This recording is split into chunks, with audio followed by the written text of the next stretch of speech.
Installation solar panel and solar off grid on grid 12 kilowatts. Hindi pa sila tapos nag-i-install, naglalagay pa ng mga railings at saka solar panel. 8 pieces na 650 na per each solar panel.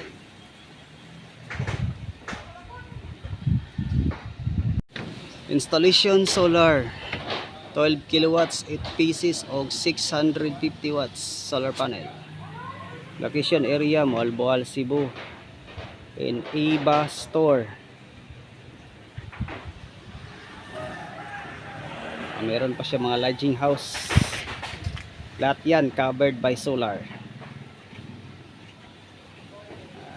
Install pa sila, naglagay pa sila ng relays at saka naglagay pa ng mga solar panel. Hindi pa kami tapos. Meron pa kami install ng mga battery at saka solar inverter. Nandiyan nakaabang lahat. Hindi pa kami tapos. Poblasyon West, Moalboal, Cebu.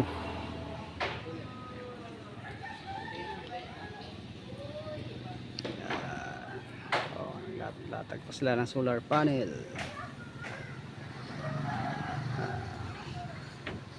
Mas malaki pa sa pintuan ang solar panel.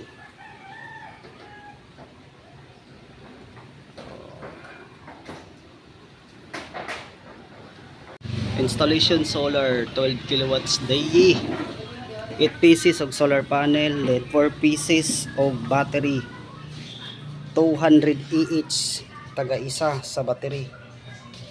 Yan, series 2, itong apat na to naka series 2. Total voltage is 48 volts for floating voltage 51 volts. Solar panel. So wala na ngayon kasi wala nang araw.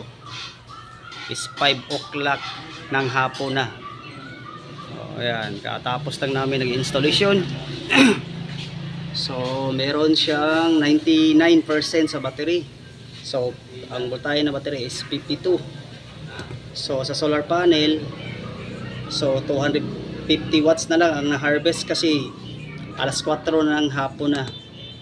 So use sa loob ng bahay, kasama na yung mga aircon, freezer, lahat 327 watts today. So sa Sebeco, so meron siyang 20 kilowatts na lang. Installation on grid, off grid, hybrid solar inverter day.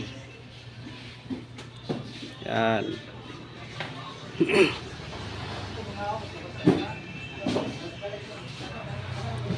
Tignan mo yung meter nila, hindi na kumikilos. Patay na po ang ilang Sebeco. Simula nag-solar sila na ngayon. Ito yung city limiter. Purpose ito para hindi ito siya gagana. At saka meron siya ditong ETS, automatic transfer switch. Yan ang mga load nila. Appliances lahat. Okay, yun na lang.